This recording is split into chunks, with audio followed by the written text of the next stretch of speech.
Hi, I'm asexual. Sorry to the men who followed me because you thought you had a chance. You never did, pal. You never did. Let's get into it. I have a lot of things to say to you all, so I'm gonna lay out my plan. Before we really get started. What this video is: me talking about asexuality and aromanticism as it applies to me specifically, especially in regards to pole dancing. What this video is not: a comprehensive guide to all things asexuality, me speaking for anyone else in the AroAce community, or even presuming to know all there is to know about my orientation. If you're interested in other resources by ace creators, I would recommend starting with David J. Bradley's excellent video, Asexuals and Sex. They answer a ton of frequently asked questions that you might be typing into the comment section right now.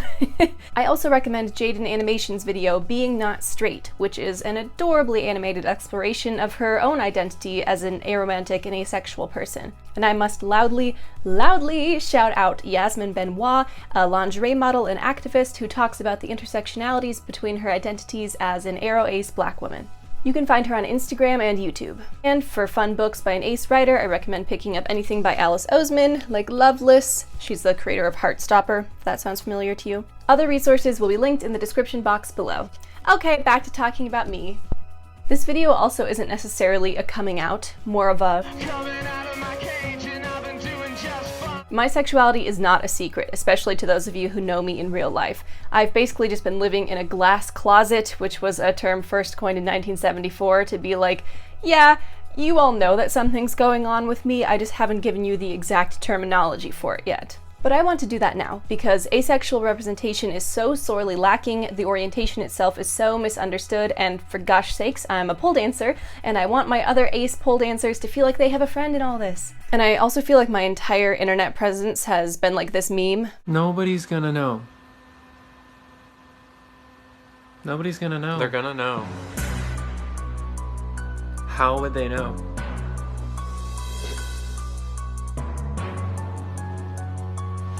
How would they know? So at a certain point, one of you is going to figure it out and yell about it. And I'd rather keep that spotlight for myself so I can bask in all the attention. Oh my god.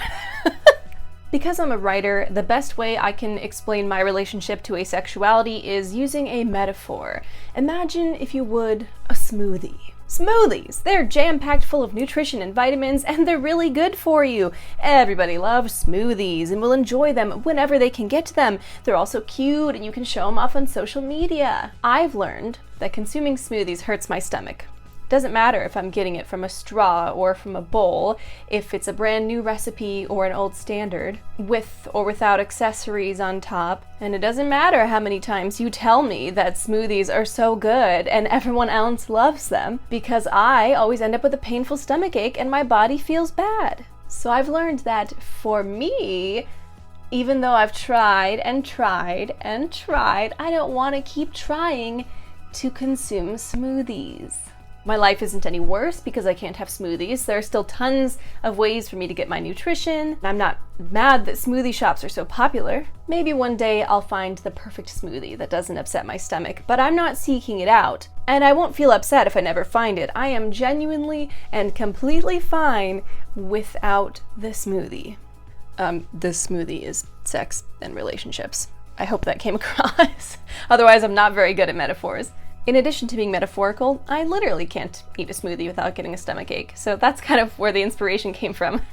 If you wanted to put a hyper-specific label on me, I would probably say sex-positive, aromantic, asexual, because while I am completely fine hearing about, talking about, seeing love, sex, and relationships, and might one day do those things for a partner, I am not seeking them out, and I don't feel like they are missing from my life. And although labels are extremely useful, if a single therapist knew the word asexual, that would have spared me about 15 years being very, very confused. For me, I don't really care about the specificities, like, you know how someone might call themselves a demi-romantic homosexual. Like, personally, for me, Kelsey, The word asexual covers it all, including the romantic relationship aspect of it. And I often just use the word queer for myself because sometimes I don't feel like completely outing myself if I'm talking to someone new. And I want to keep a little claw hold in the wider queer community in case anyone tries to contest it. Because psst, the A in LGBTQIA+ does not stand for ally, and most people stop with the letters before they even get anywhere close to mine. And asexual people are just as much a part of the queer community as anyone who's out there banging other people, and that is the last you will hear about that. But it wasn't always this way. I'm not going to give you my whole sob story because we do not have the time to analyze every confusing mistake I've ever made in my life. But I wanted to say it's not always easy to identify your orientation, and please do not feel obligated to have a perfect label for yourself now or ever. Okay, in 8th grade, I was in love with Edward Cullen. But if we block out those darkest days of my life, in high school, I realized I was looking at girls the same way I was looking at boys. And also, I wore sweatpants a lot, so everyone presumed I was a lesbian. But anyway. And then in college, which everyone warned me was going to be an explosion of lesbian experiences, I started my first and only relationship, which was with a man. The relationship was not great, and looking back, I can understand a lot more about why that was, and when it ended, I truly felt nothing but relief. After college, I had a series of intense, really bad choice crushes that went absolutely nowhere, some hookups that ranged from traumatizing to just fine, and then the pandemic hit, and I was forced to spend a lot of time just hanging out with myself, thinking over some things, and that's when I started doing some serious questioning. At the start of quarantine, when all those memes came out that were like, day 20 without sex, I've lost hearing in my right eye, like... I laughed at those, but I was thinking no one can seriously relate to these, right? And then I started looking even further back at other experiences. When I first kissed a man, I ran back to my friends and announced that I thought I was a lesbian. When I first kissed someone who wasn't a man, I was like, oh no. Because at the time, I identified with the label bisexual, so I was like, well, if I don't like kissing women, I'm straight. But I don't like kissing men, so I like women, right? Side note, I think it's a pretty common experience for ace people to identify as being bisexual because the label asexual is a lot less common to hear, and also because you're like, yeah, I'm attracted to everybody equally, I guess, and it's not until later that you're like, oh, yeah, because 0 equals 0. Yeah, I called myself bisexual until late 2020. When all of my friends got into relationships, I didn't. When somebody asked me out, I felt nothing but just a screaming anxiety that everything had been completely and irrevocably ruined between us. While waiting to get picked up for dates, my teeth would chatter uncontrollably and all of my limbs would tremble, and I'd be like, I guess this is what butterflies feels like. I would create dating profiles and have such a fun time making matches and saying hi, but then as soon as anyone asked me out, I would just delete the entire app because I would feel so awful. If a classmate came up to my table for a chat, after they left, all of my friends would go, well, why don't you just date that person? And I'd be like, yeah, you can't just date people. What are you talking about? When I told people I didn't like being physically intimate with others, they'd be like, you're just not sleeping with the right people. Why don't you just sleep with women? Yeah, I did, and they're on standby. Why don't you drink or smoke beforehand to relax? Or as I went longer and longer without being in a relationship like them, those comments turned into, well, why don't you go to therapy about this? So maybe all these confusing stories are part of the reason why I'm making this video. If any of you out there are like me, or even if you're not, I want you to know that you're not broken or weird for not wanting to be in a relationship or not wanting to have sex, or if you don't want to kiss or hook up or get on the dating apps. I really love this scene in the show Sex Education, so I'm going to play it for you. Doesn't do it for some people. But I still want to fall in love. Well, some asexual people still want romantic relationships, but they don't want the sex bit. And others don't want either. You know, sexuality is fluid. Sex doesn't make us whole. And so, how could you ever be broken? Oh my god, that is the loudest. I think the leaf blowing is over, so let's do this. Occasionally, I'll catch myself having thoughts of internalized acephobia, like, am I really asexual, or am I just faking it because I've been unlucky in love and I need a good excuse? Well, first of all, me, why do you think you've been unlucky in love? Is it because it makes you uncomfortable so you don't pursue it? And secondly, this message applies to everyone, not just me. If you're sitting alone in your room having thoughts to yourself, you're probably not faking it. Okay, and before I made this video, I was like, I want to tell the world I'm asexual, but what if one of my celebrity crushes watches this and then they don't want to date me anymore because I'm asexual? Oh my god, I want to date someone. I'm a fake asexual. First of all, like anybody in this picture was gonna date me anyway. Also, can we talk about this quote from Markiplier Makes? Okay, and then this is another message to the crowd at large. Only you get to determine how asexual or otherwise you are. I could be dating 15 people and banging 2 of them right in front of you, and you still can't tell me what I am because I know best. This yard work right now. Please, it's Pride Month. Okay, and then this yard work has been going on for long enough that I've had time to just sit here and stew, and I'm like, am I really saying this to the world? I feel like my tone is wrong. I feel like my makeup doesn't look right. I feel like people are gonna call me out for being fake. I don't even know, man. It's not good in this brain happening right now. But anyway, as I sat down to write this script, more and more just kept pouring out. More stories, more examples, which makes me be like, oh, yeah, I'm probably not faking this because everything is kind of coming together finally in this puzzle. And it's like the last piece has finally gone in and I understand some things about myself now. Okay, so moving away from just me, let's talk about asexuality and pole dancing. Because that's what you're here to see, right? You want to be like, how can the two things coexist? Also, I'm not the first asexual pole dancer ever. I'm going to put a link in the description box to an article I found from Sky Sirens called Ace on the Pole, and I'm not claiming to be the only ace pole dancer. I'm sure there are many. The things I said in my sexuality and pole dancing video are still true, so I'm not going to spend too much time recapping them here, but basically, I mentioned how it could be awkward for an asexual person who might feel uncomfortable in a hypersexualized environment with constant comments about them looking sexy while they do a move or doing motions that are suggestive. Important! Being asexual is not the same as being anti-sex worker. I don't even know why this conflict exists because me not wanting to have sex has nothing to do with if someone else is having sex and if they're making their living doing it. I feel like somebody just created this conflict to further marginalize 2 already marginalized groups, but no.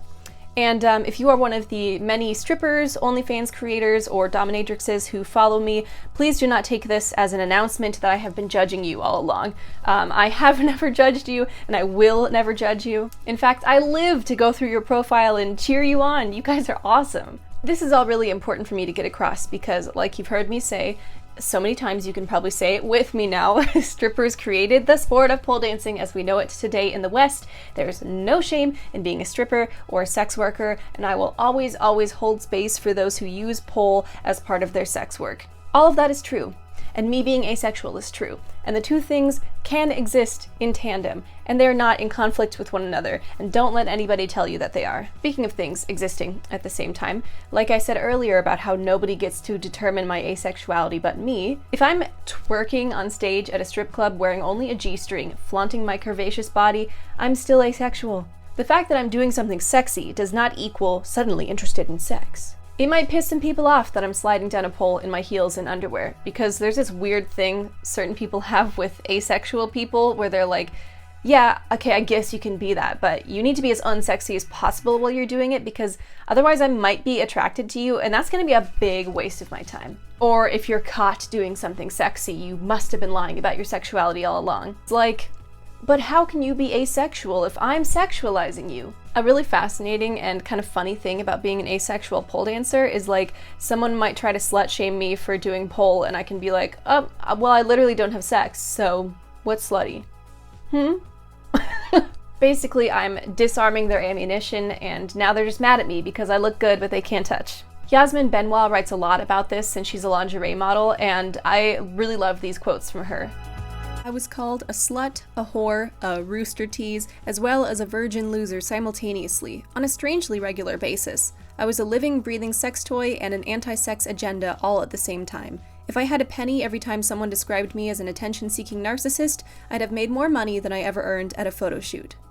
After all, I wasn't the right kind of asexual representation. There is a certain look associated with asexuality, someone between The Big Bang Theory's Sheldon Cooper and someone more homely and frumpy. If you're not sexually attracted to anyone, you're expected to make yourself sexually unattractive. You shouldn't allow yourself to be interesting to look at. Ideally, you should be white and come across with an aura of childlike awkwardness that must come from being innately out of touch with the expected forms of sexuality. A black woman, unapologetically dressed like a gothic half-naked dead or alive video game girl, wasn't what the average person expects when they hear the word asexual. Speaking of people sexualizing you, one thing that may be hard for asexual pole dancers to deal with is comments sexualizing them. You're gonna get these comments if you do this sport, and a lot of people are gonna be like, well, what did you expect? And you all know how I feel about that one. But if you're a sex-repulsed asexual or otherwise uncomfortable with the concept of sex and sexuality, and here comes some guy telling you how hot your ass looks while you're doing that split, that can feel like a lot to deal with, maybe even more so than for your allosexual peers. And allosexual is the word for non-asexual people, but I feel like it's really clinical, so this is the only time you'll hear me use it. I recently received a comment so graphic that it sort of threw me off my groove for a couple of days, because I love being sexy, but I hate being sexualized. And I realize that is literally everyone. Certain asexual people might go out of their way to avoid being sexualized, and being a pole dancer can make that difficult. That does not mean pole is not for you or for us. I want to say it loud and proud. There is a place for you in the pole community. It's right here, next to me, in my sweaty armpit here.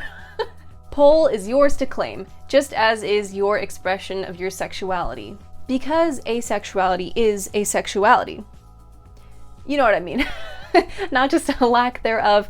Me expressing myself in the pole room, however that looks that day, is an expression of sexuality. Maybe you abhor the idea of getting physical with someone, but you still have some sexuality that you need to get out. Pole is kind of like a safe space to do that, a way to release your inner sexuality without having to worry about doing it with another human being. Also, pole isn't always sexual. I've also talked about this a lot, but sometimes it's just a sport. Sometimes you're just doing conditioning. It's just like another day at the gym, you're just mostly naked.